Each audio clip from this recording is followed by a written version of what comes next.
Bonjour, je suis Isabelle Legois et je vous parle aujourd'hui des parents avec leurs enfants et de ces sensations de culpabilité et de honte qui nous habitent, nous parents, par rapport à des vécus de nos enfants, de notre enfant. Et je pense notamment, en premier lieu, à la honte, parce que souvent, ça commence par quelque chose qui est de la honte. C'est-à-dire que votre enfant, dans la rue, tout d'un coup, pique une crise, et il va se rouler par terre, ou il va se mettre à crier très très fort, et automatiquement, alors, ça se passe dans la rue, mais ça peut se passer dans un magasin, et les gens vont vous regarder. En tout cas, vous sentez qu'il y a le regard des autres, ou les pensées des autres autour de « Oh, mais qu'est-ce que fait cet enfant? Est-ce que quelqu'un pour l'arrêter? Mais qu'est-ce que font ces parents-là qui sont là à côté de lui? Et ça s'arrête pas. » Voilà. Et immédiatement, vous sentez cette sensation de honte qui vous envahit. Mon Dieu, qu'est-ce qu'ils vont penser de moi, là, tous ces gens qui me regardent? Et vous avez en corollaire des émotions qui arrivent. Vous êtes en colère contre votre enfant. On n'est pas toujours dans l'amour absolu, hein. On est en colère. Mon Dieu, mais j'aimerais bien qu'il arrête. Ou alors vous êtes avec beaucoup de tristesse en vous disant « Mon Dieu, il souffre et je ne peux pas l'arrêter ici. Je ne sais toujours pas faire comment il pourrait sortir autrement son émotion de colère pour que ce soit plus harmonieux avec la société et pour qu'il se sente mieux, que ça ne dure pas aussi longtemps. » Vous vous dites aussi « Mon Dieu, j'ai peur, hein, que ça ne s'arrête pas. Je ne sais pas comment faire. » Et en fait, ce qui se passe et qui exacerbe cette impossibilité d'agir, souvent, ou cette impossibilité à être vraiment dans l'aide avec votre enfant, c'est que vous avez tellement peur, vous êtes tellement envahi par plein d'émotions de mal-être, qui fait que vous n'avez plus la liberté dans votre cœur, dans votre concentration, dans votre posture de parent, de vraiment être dans cette interaction avec votre enfant qui fait que vous allez l'aider à sortir de cette émotion de colère pour se sentir mieux. Parce que cette honte vous empêche d'aller vraiment dans cette posture de parent. Il y a d'autres parties de vous qui arrivent, hein. L'enseignant qui dit « Oh là là, ça va pas, regarde, par rapport à la société quand même. » L'être social qui se dit « Mon Dieu, qu'est-ce que les autres vont penser de moi? Est-ce que je ne vais pas perdre des relations ?» Voilà. Il y a plusieurs parties de vous qui ne sont pas d'accord et qui, du coup, ça provoque de telles émotions que vous ne pouvez plus être dans votre rôle de parent tranquille, serein, qui essaye de faire quelque chose. Et ce sentiment de honte, vous le vivez dans plein de situations, hein. Ça peut être, là j'ai parlé de l'émotion de la colère, mais ça peut être aussi votre enfant qui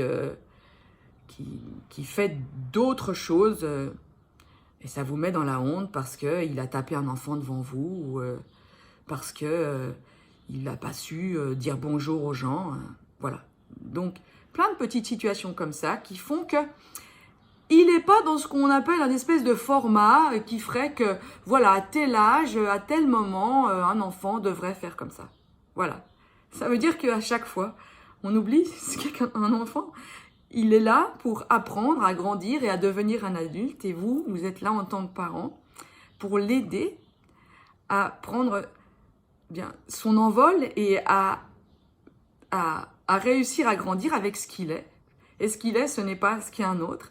Et ça ne correspond pas forcément à l'évolution prévue dans la société de tel âge. Il faudrait qu'il soit comme ça et que ça, ce serait bien qu'à un moment, ça s'arrête de faire comme ça, etc.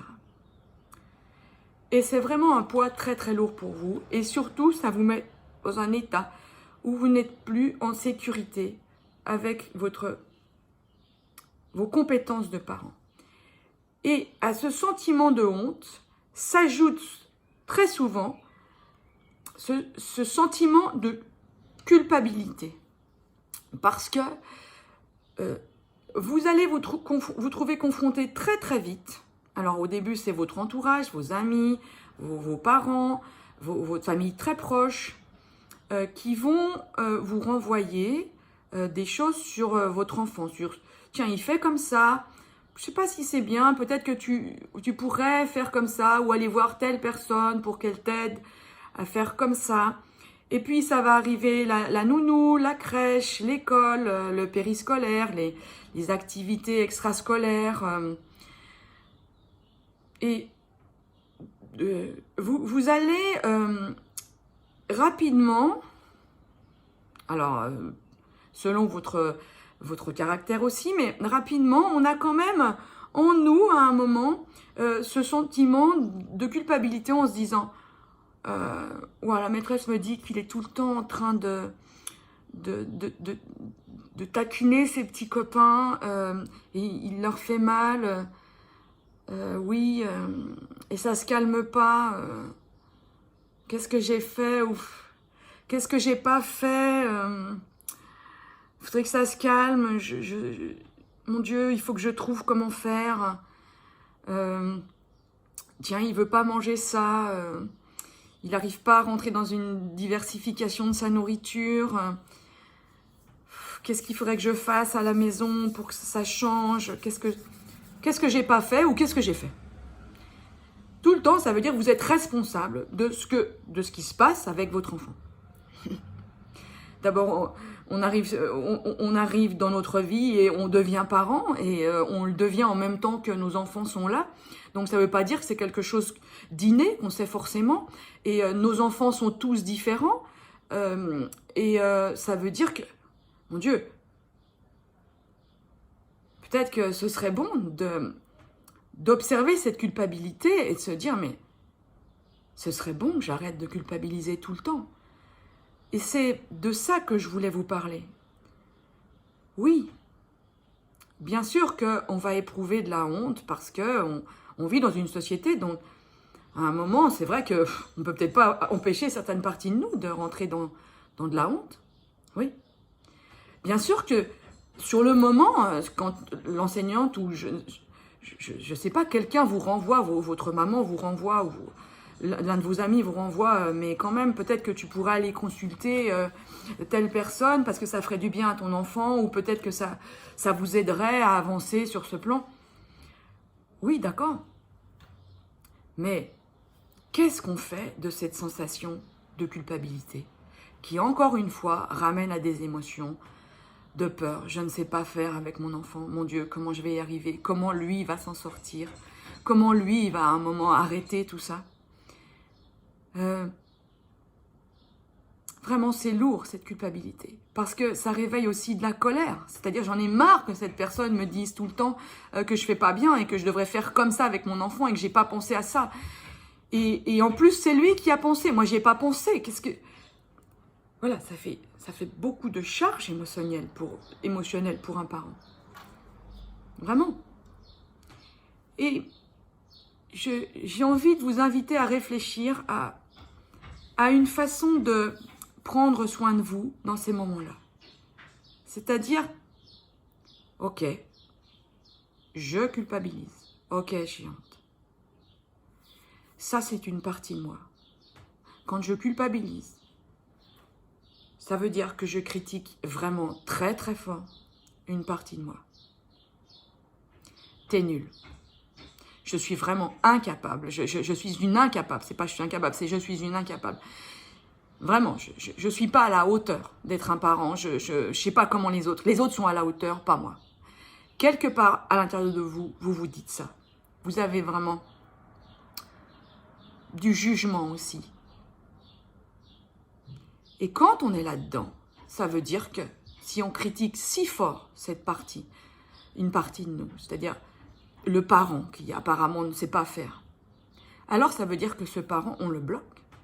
Et si on le bloque, est-ce que lui, il peut continuer à être dans la créativité, à inventer, à prendre des solutions pour à nouveau avancer et arriver à « Ouah, tiens, on va essayer ça ». Et pour pouvoir à nouveau, hop, trouver quelque chose qui va faire que le cheminement avec cette difficulté passagère, ou en tout cas cette façon de faire passagère de notre enfant, de votre enfant, puisse se débloquer, petit à petit s'apaiser. N'est-ce pas? Parce qu'on bloque tout dès l'instant où on culpabilise, parce qu'on ne se regarde pas gentiment. Et si on ne se regarde pas gentiment, alors comment cette partie-là peut-elle prendre une vraie place et se sentir à la bonne place?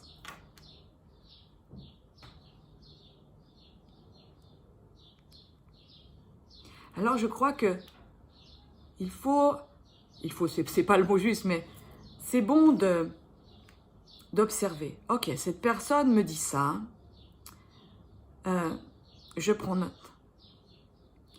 Et quelque part, j'aime pas la façon peut-être dont elle me l'a dit. J'aime pas non plus qu'on me le répète tout le temps.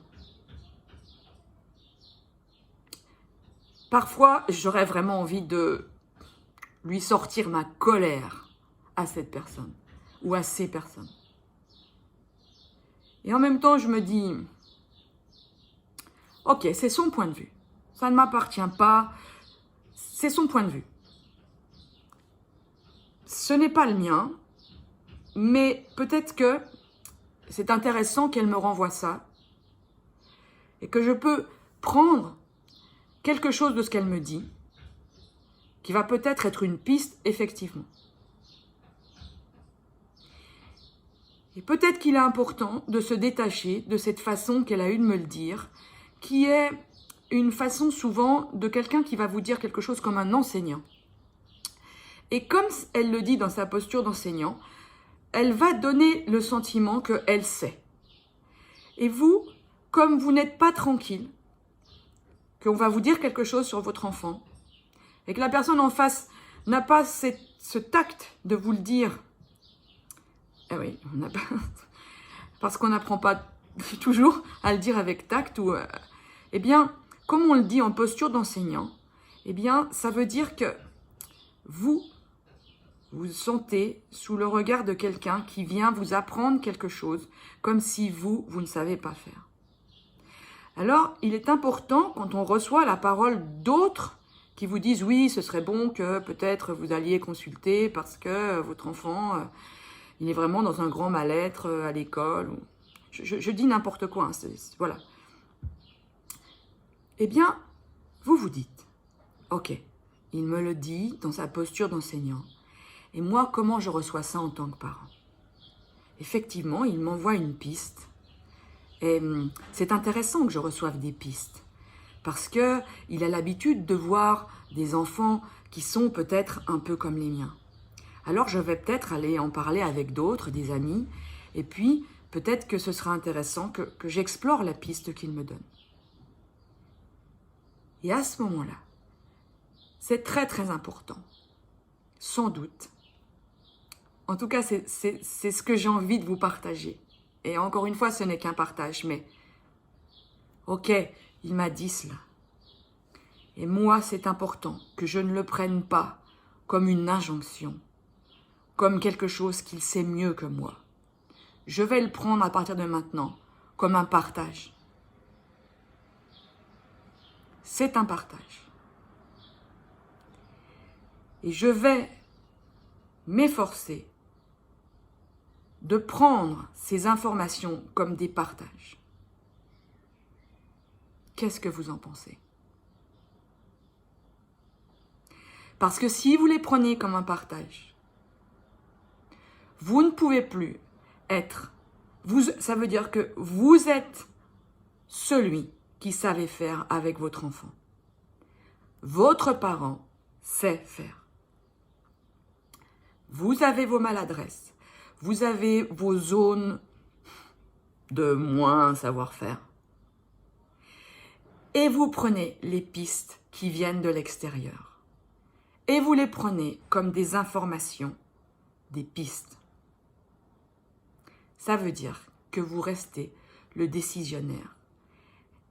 Vous êtes celui qui allait vous occuper de votre enfant.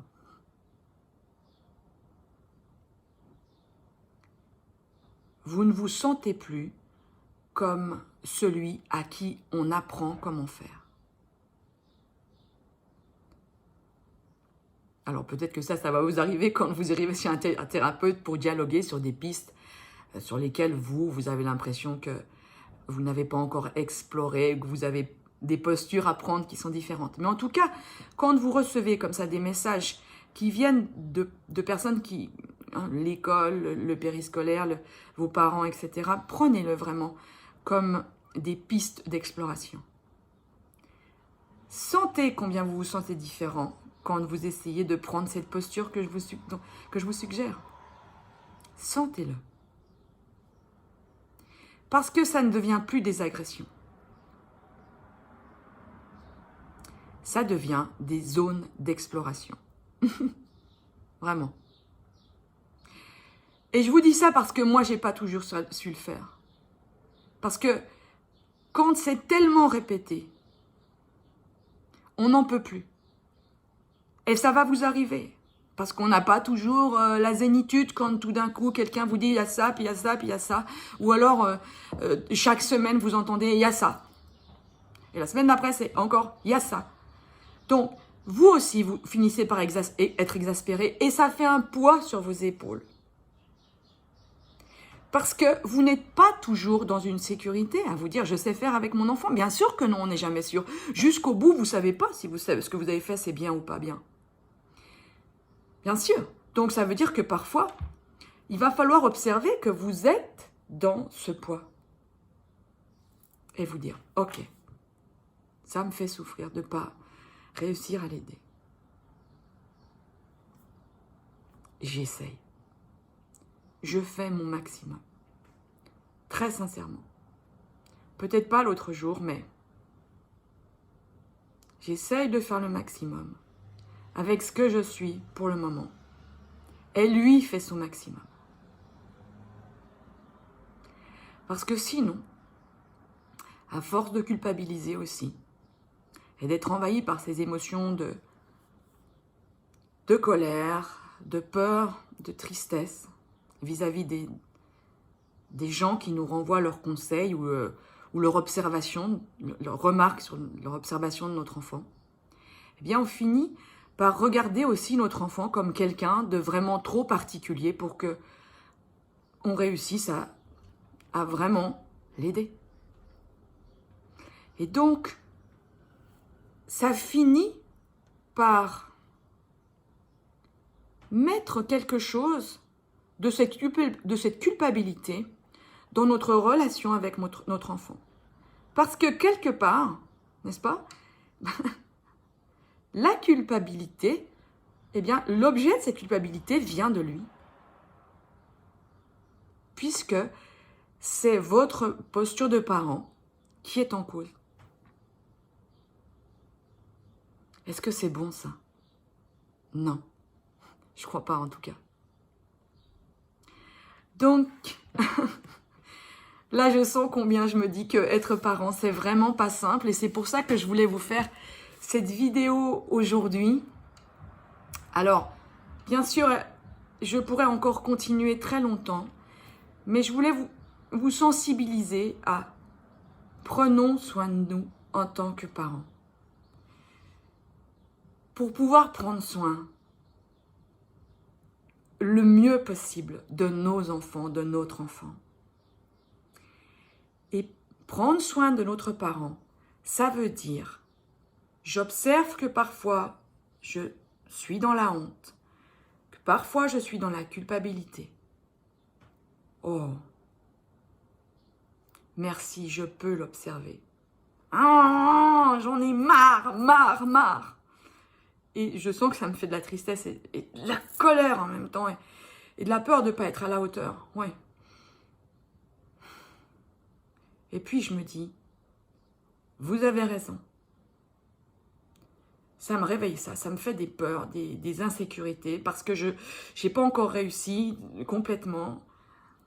Il y a des choses, je fais confiance à mon enfant pour qu'il avance lui aussi dans son chemin parce qu'il a son propre chemin. Je suis là en partie pour l'aider dans ce chemin. Et donc, je fais confiance que nous allons y arriver. Je suis dans cette confiance. Oui, donc s'il vous plaît, nous n'avons pas besoin, nous tous à l'intérieur de moi, d'être dans cette culpabilité, dans cette honte tout le temps.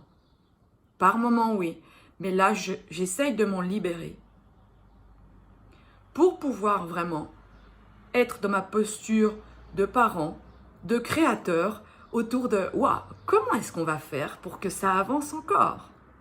et que ça aille vers encore du mieux et du mieux-être pour mon enfant, pour moi. Je fais confiance que nous sommes là tous les deux, mon enfant, moi. Je fais confiance. On est là tous les deux parce qu'on a besoin d'avancer tous les deux sur notre chemin pour que ce soit chouette. Et on va le faire, lui à son rythme, moi à mon rythme, en essayant chacun de faire du mieux qu'on peut. Au moment T où on en est. Et je vais prendre les messages de l'extérieur comme des messages. Ce n'est pas des injonctions. Et je vais m'efforcer d'observer que parfois ils me le disent avec quelque chose d'agressant pour moi. Mais je vais me mettre à distance de cette façon qu'ils ont de me donner leur message. Ce qui ne veut pas dire que parfois, eh bien, vous allez pas leur dire à votre façon, qui ne sera pas forcément souple, parce que parfois, on en a marre aussi. Donc, on n'est pas parfait. Mais je voulais vous donner ces pistes aujourd'hui. Alors, belle exploration. Nous sommes tous des êtres en chemin. On essaye tous quelque chose. Et je fais vraiment confiance à vos enfants, à vous parents, pour explorer dans la joie, dans les émotions, ces chemins pour que chacun avance. Belle journée, à la prochaine, au revoir.